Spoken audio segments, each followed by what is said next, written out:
საფრენებით მაღალმთიან რაიონებში სამუშაოების წარმოება, ვინაიდან ის დაფრინავს მაღალ დაბალ სიმაღლეზე დაახლოებით 40-50 მეტრის სიმაღლეზე, ძალიან დაბალი სიჩქარით და მაღალმთიან რეგიონებში დიდი საშიშროება იყო ვერტფრენის ავარიის რა ასეთ რეჟიმში ფრენის.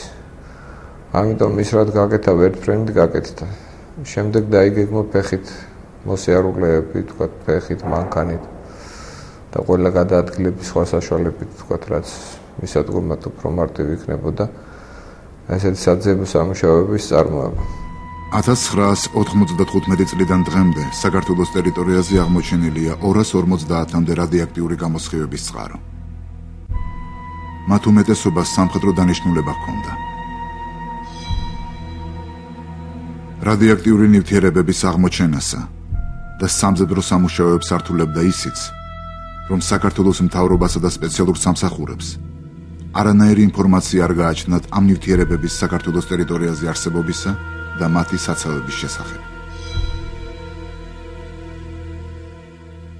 ლილოს შემთხვევის შემდეგ საქართველოს ხელისუფლებისა და ატომური ენერგიის სააგენტოს წარმომადგენლებმა რუსეთს თხოვნით მიმართეს, რათა მათ მოეწოდებინათ ინფორმაცია საქართველოში რადიოაქტიური ნივთიერებების საცავების ადგილმდებარეობის შესახებ. პასუხი უარყოფითი იყო. რუსეთის მხარის განცხადებით მსგავს ინფორმაციას ისინი ყოველ 3 წელიწადში ანადგურებენ და აქედან გამომდინარე მათ არანაირი მონაცემი აღარ გააჩნდათ. ცოტა რთული დასაჯერებელი ემდენად რამდენადაც იგივე ის მაღალაქტიური წყაროები, რაც რაჭაში იქნა მოძიებული, რაჭაში კი არა, უკაცრავად სვანეთში და ხაიში და იქ მდებარე ტერიტორიაზე იქნა მოძიებული. მათი მუშაობის პერიოდი იყო დაახლოებით 30 წელი, რადგან ახლა 30 წელი, როდესაც რაღაც ხელსაწყო მუშაობს 5 წლის შემდეგ მის შესახებ ინფორმაცია ალბათ არ ნადგურდება. მაგრამ ფაქტიურად ჩვენ ესეთი ინფორმაცია პრინციპში ვერ ჩვენ და ვერ საერთაშორისო ორგანიზაციებმა ვერანაირად ვერ მივიღეთ.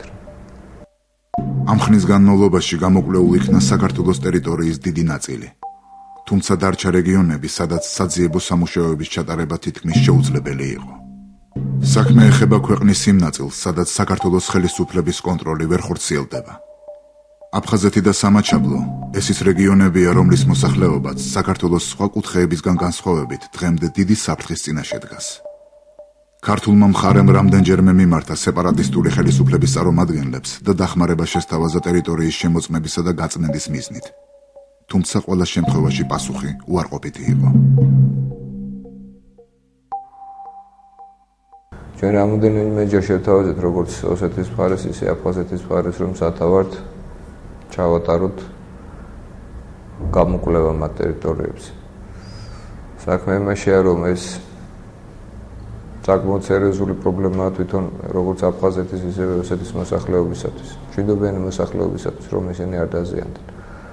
აფხაზეთის მხარეს გარკვეული რაოდენობის აპარატურა 2001 წელს გადავეცით, რომ მათ ჩაეტარებიათ რეგისტრაცია და რაღაცა და ინფორმაცია მოეწოდებიათ, რომ დავხმარებოდეთ იგივე ატომური ენერგიის საერთაშორისო სააგენტოსთან ურთიერთობაში.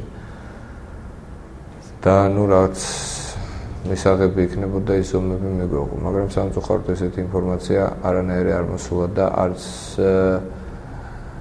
თქვათ მოგწეს იმის უფლება, რომ შესულიყავით და ეს ტერიტორიები შეგვემოწმებია.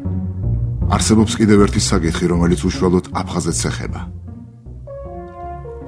ლაბარაკია სოხუმის ფიზიკურ-ტექნიკურ ინსტიტუტზე, სადაც ინსტიტუტის ხელმძღვანელობის მონაცემებით დიდი რაოდენობით რადიოაქტიური ნივთიერებები და მათ შორის 655 გრამი გამდიდრებული ურან 235 ინახებოდა. დღეს ამ რადიოაქტიური ნივთიერებების ნაწილი გამქრალია. დოკუმენტი, რომელიც 1993 წლის სექტემბრის თვით თარიღდება, ადასტურებს, რომ სოხუმის ფიზიკურ-ტექნიკურ ინსტიტუტში მართლაც ინახებოდა 254 დასახელების სხვადასხვა რადიოაქტიული ნივთიერება, მათ შორის 98%-ით გამდიდრებული ურანიც.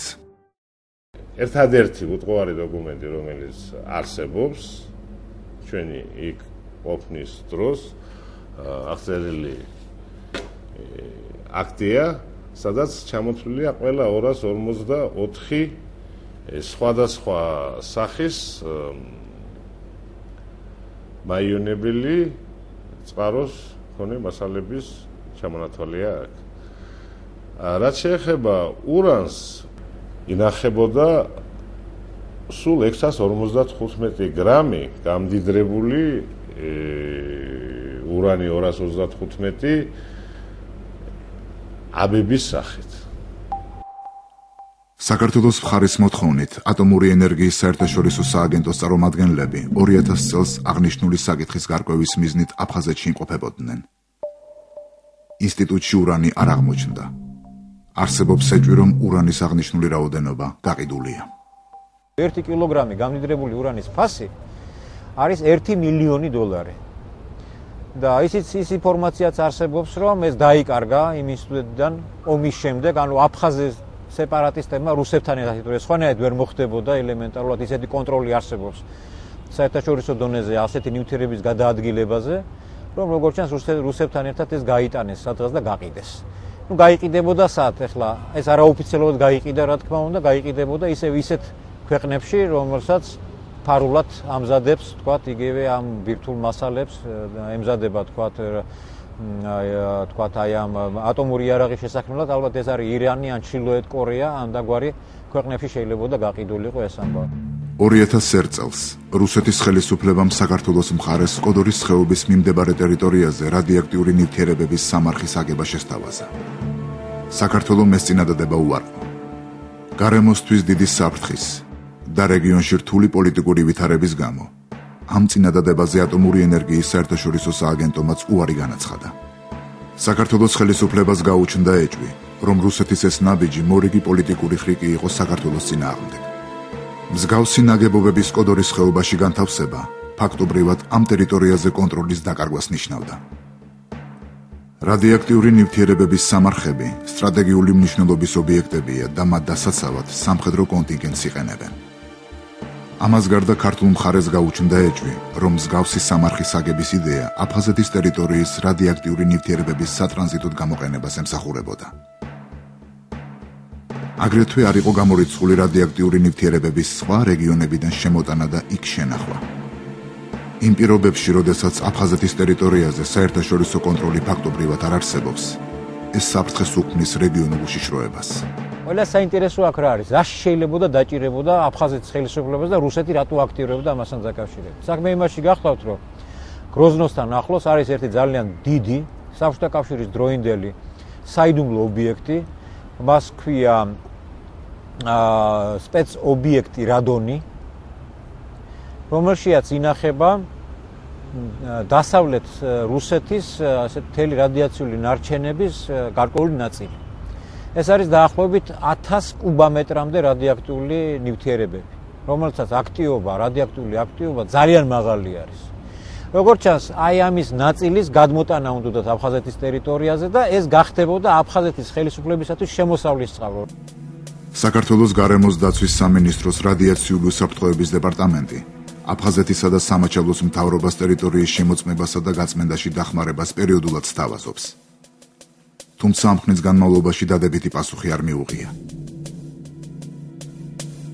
თუ აფხაზური მხარე მოინდომებს იმას, რომ თავისი მოსახლეობის უსაფრთხოების უზრუნველსაყოფად ჩატარდეს რაღაც გარკვეული საძიებო სამუშაოები, გაუნებელყოფება წყაროები და ასე შემდეგ, ჩვენ მზადავართ ნებისმიერ დროს, ვთქვათ,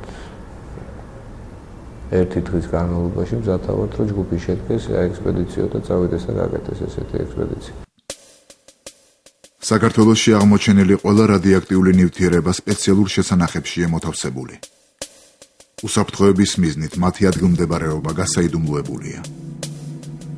შენახვისა და დაცვის პირობები მაქსიმალურად უზრუნველყოფილია. თუმცა ამ ნივთიერებების დიდი რაოდენობის გამო ეს მაინც არ არის საკმარისი. არსებობს საქართველოს პრეზიდენტის ბრძანებულება, რომელიც მთავრობას რადიოაქტიური ნარჩენების შესანახების მიმართ განსაკუთრებული ყურადღების გამოჩენას სთხოვს. მსგავსი ნარჩენების მიმართ ასეთივე დამოკიდებულება აქვს სხვადასხვა ქვეყნებსაც, რათა ეს ნივთიერებები ტერორისტების ხელში არ მოხვდეს. ამ მხრივ ამერიკის შეერთებული